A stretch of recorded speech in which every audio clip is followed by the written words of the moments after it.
It's rare that we're able to talk about the legacy of a game while it's still brand new, but there's no denying the impact that The Walking Dead the game has had on the video game landscape. Originally released as 5 downloadable episodes starting in April and wrapping up in November 2012, The Walking Dead is now a standalone disc and an instant, although flawed, classic thanks to the emotions it elicits from us players.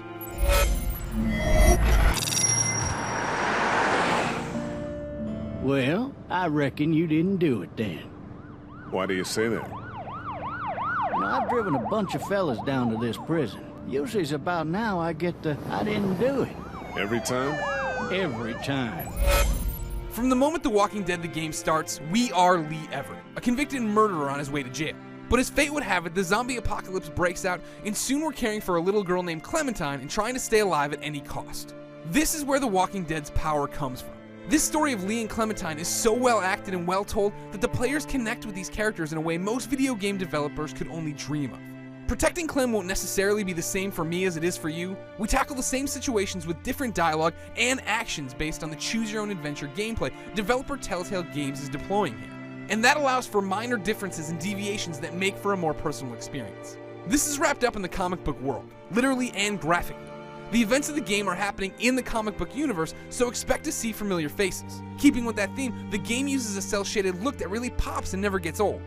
The only real hang-ups The Walking Dead the game has are technical issues, something that's plagued Telltale for years. The game suffers from slowdown. Scenes will freeze for a second to load, and although I haven't run into the issue personally, lost saves are well documented on the internet. Truly, some glitches are all that hold this game back from being a masterpiece. But even these hiccups don't stop The Walking Dead from being a ride everyone should take. Everyone else should get comfy and look for anything useful. We could be in here a while.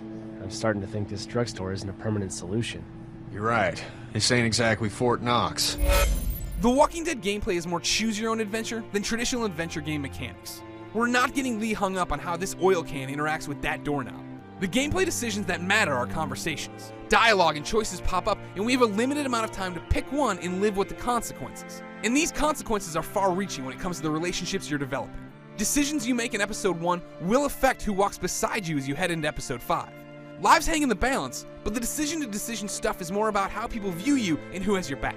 Again, there are these personal deviations that still get us all to one of the same endings, but make the characters feel your own. But that's not to say The Walking Dead the game is just talking.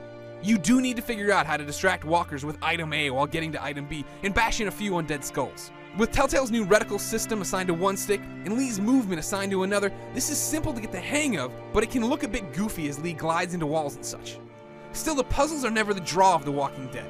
Play this for the story and the characters.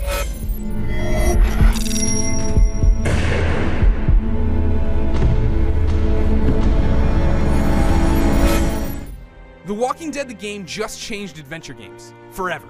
It showed that story, characters, and relationships could take center stage.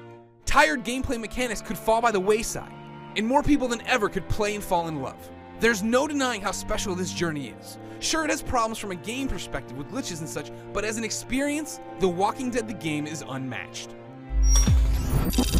For my in-depth reviews of each and every Walking Dead the game episode and spoiler-filled video discussions, check out IGN, and never trust strangers.